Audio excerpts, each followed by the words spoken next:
खारगे जी, इसको थोड़ा उल्टा करके इसको घुमा देंगे जरा, इनको घुमा दीजिए।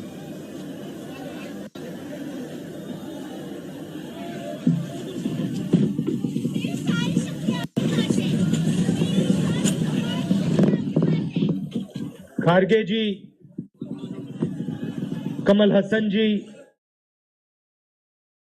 वेणुगोपाल जी, शक्ति सिंह गोहिल जी, अनिल जी, स्टेज पे कांग्रेस पार्टी के सीनियर नेता, हमारे प्यारे कार्यकर्ता, भाइयों और बहनों,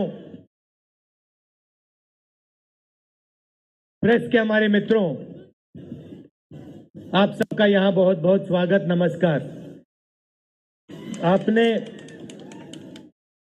इतना समर्थन इस यात्रा को दिया, इतनी मदद की, इतनी शक्ति आपने हमें दी, इसके लिए मैं सबसे धन्यवाद करना चाहता हूं, दिल से धन्यवाद करना चाहता हूं।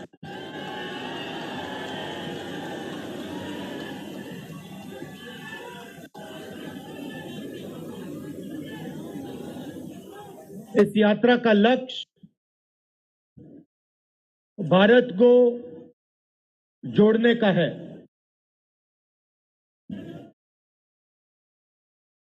जब हमने ये शुरू किया,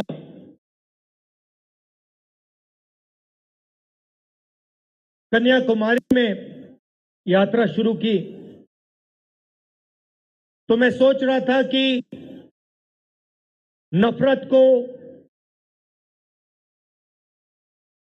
मिटाने की जरूरत है, और मेरे दिमाग में था कि इस देश में सब जगह नफरत फैली हुई है, मगर जब मैंने चलना शुरू किया तो सच्चाई बिल्कुल अलग थी। मैंने मीडिया के बारे में कहा, शुरुआत में कहा कि हमारे दोस्त हैं,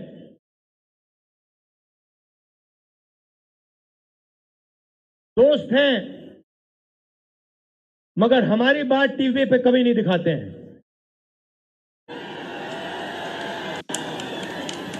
और वो तो तब भी ठीक है, वो ठीक है, हमारी बात नहीं उठाएं तो ठीक है, कोई प्रॉब्लम नहीं है, मगर ये एक और काम करते हैं,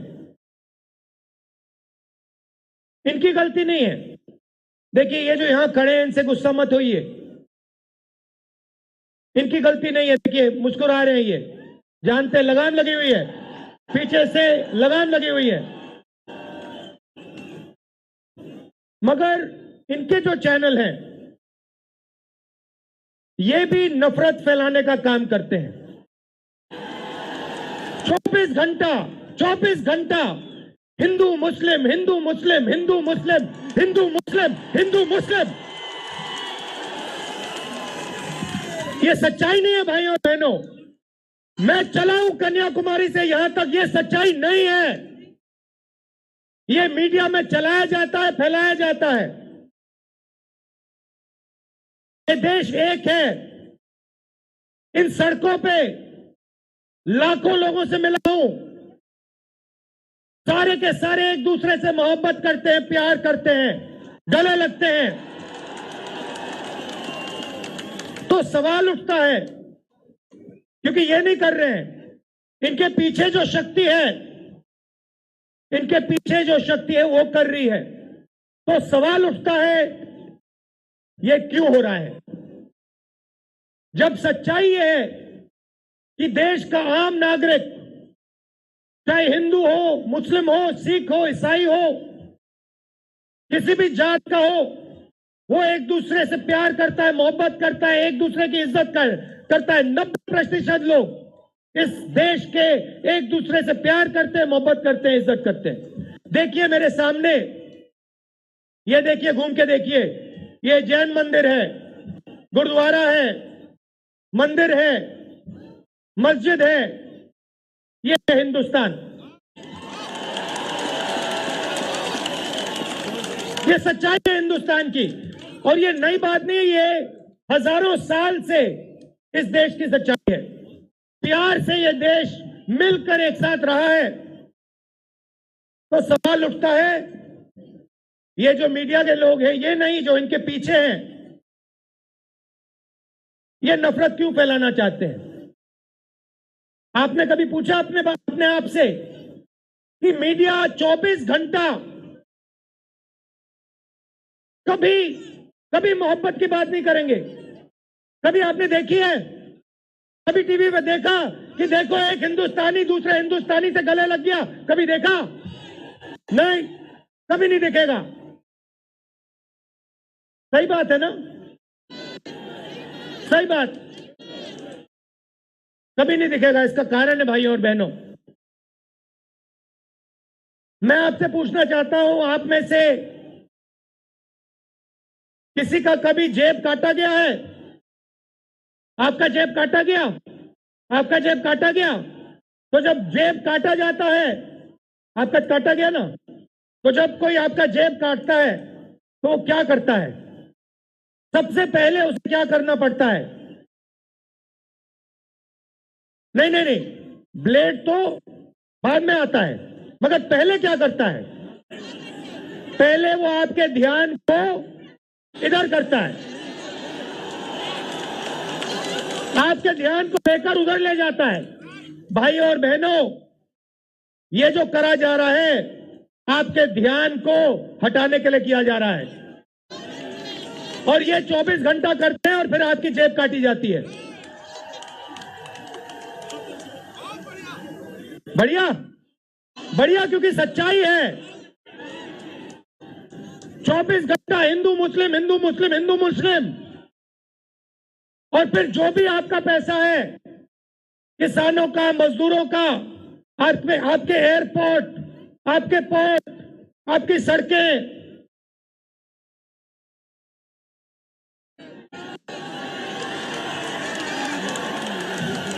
सीधा किसके जेब में? इनके मालिक के जेब में। इनको कौन चलाते हैं? नाम बताओ। देखो, सब जानते हैं, पूरा हिंदुस्तान जानता है। भाइयों और बहनों, ये नरेंद्र मोदी जी की सरकार नहीं है, ये अंबानी अदानी की सरकार है। ये सच्चाई है, और ये पूरा लक्ष्य इनका आपके ध्यान को इधर से उधर, उधर से इधर करने का है। मैं 2800 किलोमीटर चला हूं, 2800, मुझे कहीं नफरत नहीं दिखी, कहीं हिंसा नहीं दिखी, कहीं मारपीट नहीं दिखी।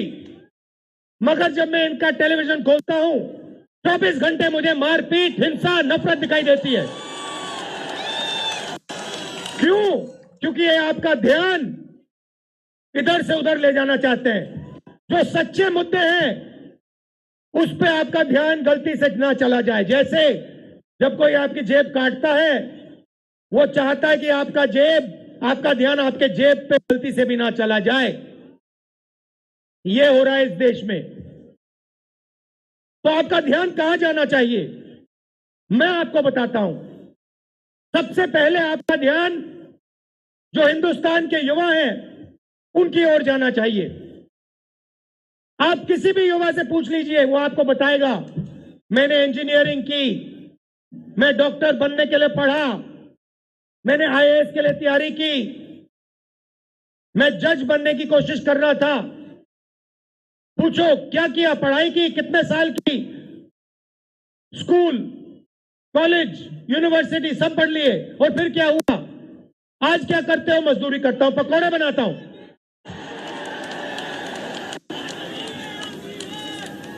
बेरोजगारी क्यों आई? मैं आपको बताता हूं। और जो हमारे छोटे व्यापारी हैं, जो स्मॉल और मीडियम बिजनेस चलाते हैं, आप अच्छी तरह सुनिए, क्योंकि आप इस देश के भविष्य हो। अगर इस देश को कोई रोजगार दे सकता है तो इस देश का किसान और ये जो छोटे व्यापारी हैं और स्मॉल और मीडियम बिजनेसेस चलाते हैं ये लोग हैं। क्यों? क्योंकि ये लाखों हैं, ये लाखों में हैं और कोई 100 लोगों को रोजगार देता है, कोई 500 को देता है, कोई 1000 को देता है, कोई 25 को देता है, कोई 33 को देता है और ये लोग देश को रोजगार देते हैं। अब इनकी बात करते हैं। ये 24 घंटे लगे रहते हैं, बैंक के दरवाजे इनके लिए बंद होते हैं। हिंदुस्तान के 2-3 अरबपतियों को 1 लाख करोड़, 2 लाख करोड़, 3 लाख करोड़ ऐसे दिया जाता है। ये बैंक के सामने जाते हैं, इनको धकेल के निकाल दिया जाता है। राइट? अब क्या? ठीक है, बैंक का पैसा नहीं दिया तभी मान ली बात,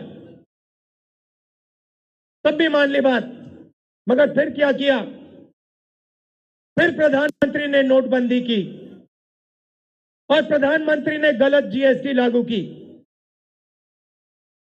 भाइयों और बहनों, ये पॉलिसी नहीं है, ये हथियार है। छोटे व्यापारियों को, स्मॉल और मीडियम बिजनेस वालों को और किसानों को मारने के हथियार हैं ये। और जब इन्होंने ये काम किया तो देश के जो युवा हैं उनको रोजगार नहीं मिल सकता, सवाल नहीं उठता, क्योंकि जो रोजगार देने वाले हैं उनकी रीढ़ की हड्डी आपने तोड़ दी। किसके लिए तोड़ी? किसके लिए तोड़ी? इनके जो मालिक हैं उनके लिए तोड़ी। गेम को समझो। अब देखिए, अब आगे चलते हैं। युवाओं की बात की, स्मॉल और मीडियम बिजनेस वालों की बात की, दुकानदारों की बात की। अब सड़कों पे मुझे हजारों किसान मिले हैं। 1 सेकंड में पहचान लेता हूं, जैसे ही हाथ मिलाता हूं समझ आ जाता है ये मजदूर है या ये किसान है। हाथ से पता लग जाता है, छिले हुए हाथ होते हैं। अच्छा, एक और सवाल है जो मैं सोच रहा हूं।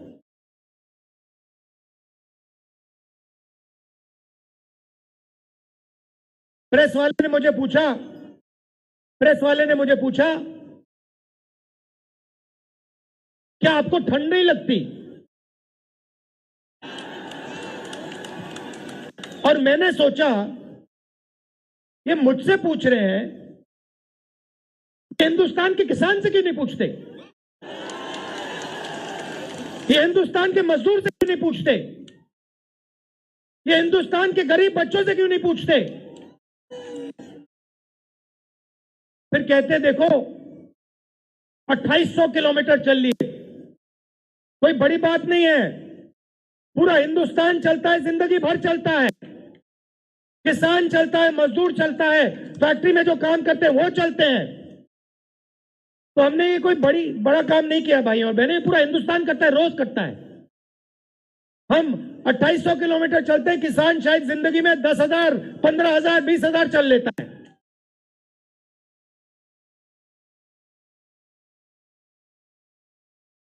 तो मैं चाहता हूं कि ध्यान सही जगह जाए।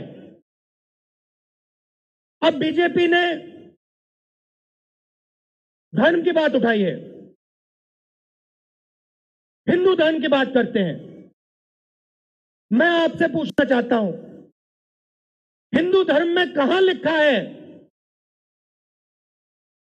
कि गरीबों को, कमजोर लोगों को कुचलना चाहिए? कहां लिखा है? कहां लिखा है कि कमजोर लोगों को मारना चाहिए? कहां लिखा, मुझे बताओ। मैंने तो कहीं नहीं पढ़ा। मैंने गीता पढ़ी है, उपनिषद पढ़े हैं, कहीं नहीं पढ़ा मैंने।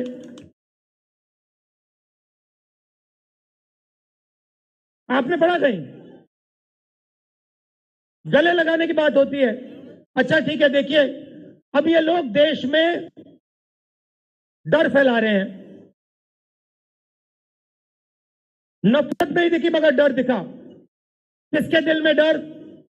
किसान के दिल में, युवाओं के दिल में, छोटे दुकानदारों के दिल में, स्मॉल और मीडियम बिजनेस जो चलाते हैं उनके दिल में, माताओं बहनों के दिल में। मुझसे कहती है, राहुल जी बीजेपी की सरकार में हम तो सड़क पर, शाम को सड़क पर नहीं निकल सकते। तो डर फैला दिया है। सही सही। अच्छा, आपने शिव जी की फोटो देखी है? उसमें उनका हाथ ऐसे देखा आपने? इसको क्या कहते हैं? इसको क्या कहते हैं? इसको अभय मुद्रा कहते हैं। इसका मतलब क्या होता है?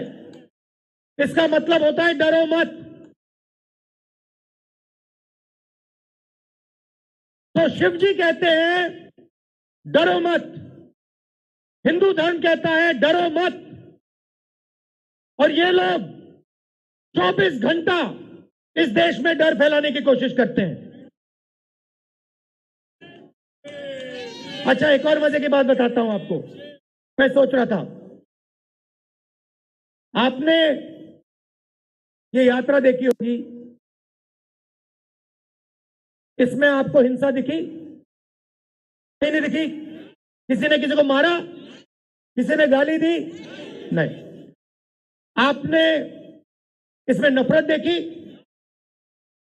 बिल्कुल नहीं। इसमें किसी ने यह पूछा भैया तुम्हारा धर्म क्या है? किसी ने कहा भाई तुम हिंदू हो, मुसलमान हो, सिख हो, ईसाई हो, क्या हो? नहीं।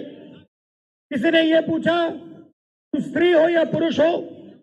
किसी ने यह पूछा तुम्हारी क्या जात है? बिल्कुल नहीं। कपड़े भी नहीं पूछे, कपड़े भी नहीं पूछे। अच्छा, इसमें आपने देखा होगा, पता नहीं आपने देखा या नहीं, इसमें कुत्ते भी आए। कुत्ते भी आए इसमें, कुत्ते आए। और आपने, अगर आप टीवी देख रहे होते, आपने एक चीज देखी होगी, कुत्ते को किसी ने नहीं मारा, किसी ने नहीं मारा। इसमें गाय भी आई, भैंस भी आए, सुअर भी आए। मैंने देखा वो, तो सब जानवर आए, सब लोग आए, और यहां पे कोई नफरत नहीं थी। जैसा हमारा हिंदुस्तान है वैसे ये यात्रा है। कोई नफरत नहीं, कोई हिंसा नहीं, कोई गलत सवाल नहीं। कभी कभी कोई गिर जाता, जैसे हमारे हरियाणा के पीसीसी गिरे, धड़ाम से गिरे, केरला के सब नेता गिर गए, 1 सेकंड में लोग उनको उठा लेते थे। 1 सेकंड में, टाइम नहीं लगता था। ये है हिंदुस्तान। नहीं, देखिए मैं आपको एक बात बताता हूं, सच्चाई समझनी होगी। सच्चाई ये है कि जैसे इन पर लगाम लगी हुई है, वैसे हिंदुस्तान के प्रधानमंत्री पे भी लगाम लगी हुई है। उनकी गलती नहीं है, वो संभाल नहीं पा रहे हैं, कंट्रोल नहीं कर पा रहे हैं, उनको कंट्रोल कर दिया है। नहीं, मैं सच बोल रहा हूं, मैं सच बोल रहा हूं। क्योंकि आप देखिए, एयरपोर्ट भी उनके, पोर्ट भी उनके, एग्रीकल्चर के स्टोरेज डिपो भी उनके, और क्या उनका, हाँ, लाल किला भी उनका, लाल किला भी उनका, सारे के सारे पब्लिक सेक्टर की कंपनियां उनकी, और क्या उनका, रेलवेज उनकी,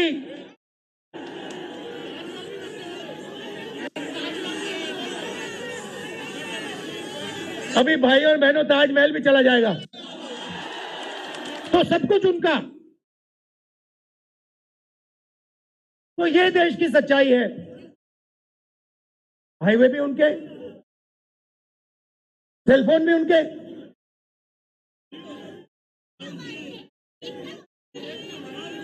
मगर सच्चाई हमारी। आप देखिए, मैं आपको बताता हूं, आपको मैं बताता हूं, अपनी कहानी बताता हूं। जब मैं राजनीति में आया, 2004 में आया,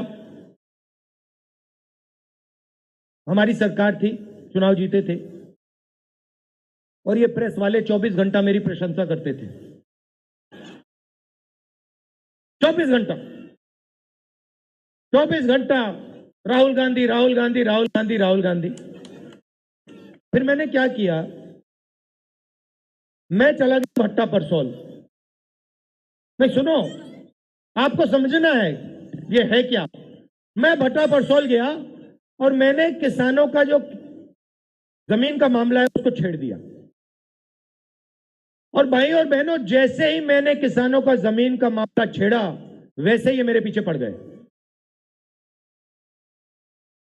उसके बाद जमीन अधिग्रहण बिल, भट्टा परसोल के बाद जमीन अधिग्रहण बिल लाया, कांग्रेस की सरकार लाई।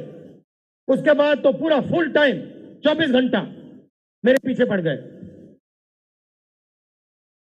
प्रधानमंत्री जी ने, बीजेपी ने, मैं आपको सच्चाई के बारे में बताना चाह रहा हूं, प्रधानमंत्री ने, बीजेपी ने हजारों करोड़ रुपए लगा दिए मेरी छवि को खराब करने में। हजारों करोड़ रुपए। और आपने देखा होगा, मैंने एक शब्द नहीं बोला, बिल्कुल चुप,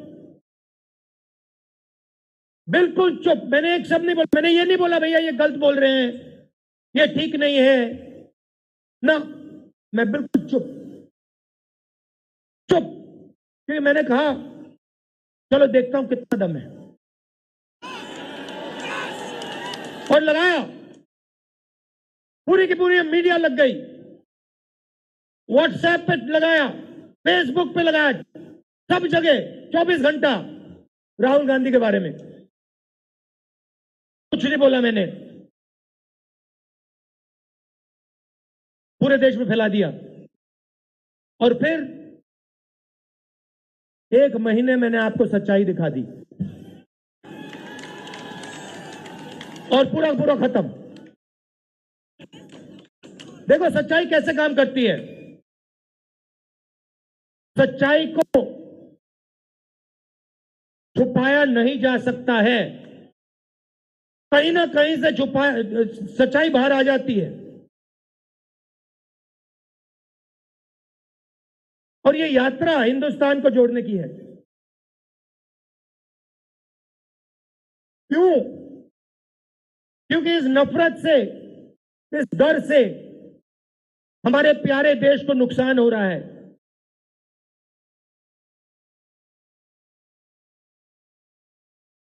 यह सच्चाई है, और इसीलिए हमने ये यात्रा कन्याकुमारी से लेकर कश्मीर तक शुरू की है। और ये जो हमारा तिरंगा है, इसको हम श्रीनगर में जाके वहां पे लहराएंगे। और आप में से हजारों लोग हमारे साथ चलोगे,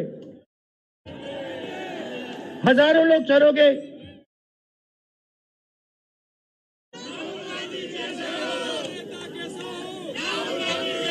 तो भाई और बहनों, देखिए, सच्चा मुकाबला दुनिया में, सच्चा मुकाबला चाइना और हिंदुस्तान के बीच में है। ठीक है, चाइना ने 2000 स्क्वायर किलोमीटर हमारी जमीन ले ली है। प्रधानमंत्री जी कहते हैं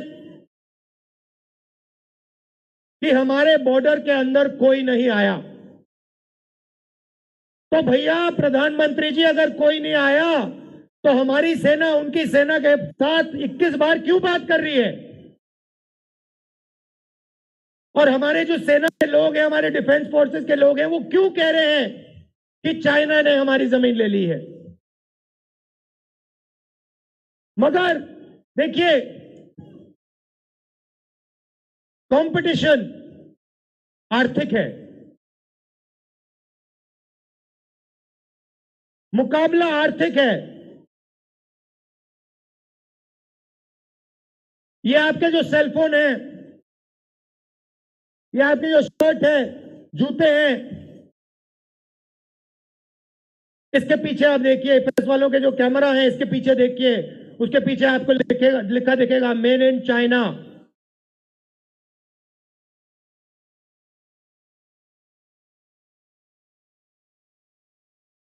हमें शर्ट के पीछे, सेलफोन के पीछे, जूतों के नीचे मेड इन इंडिया लिखना है। और एक ऐसा दिन आना चाहिए जब शंघाई में कोई युवा नए जूते खरीदे, उसके नीचे देखे made in new Delhi India. ये हिंदुस्तान चाहिए, इसी से हमारे युवाओं को रोजगार मिलेगा। तो ये करना ही पड़ेगा, चॉइस नहीं है। और ये हम करके दिखा देंगे, ये देश कर सकता है, करके दिखा सकता है।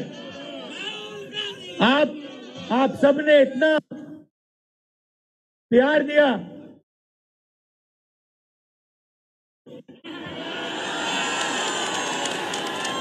आपने इतना प्यार दिया। मैंने भाषण में राजस्थान में कहा था, आपके नफरत के बाजार में हम मोहब्बत की दुकान खोलेंगे। आपने लाखों दुकानें खोल दी हैं। आप सबका दिल से बहुत बहुत धन्यवाद। नमस्कार, जय हिंद।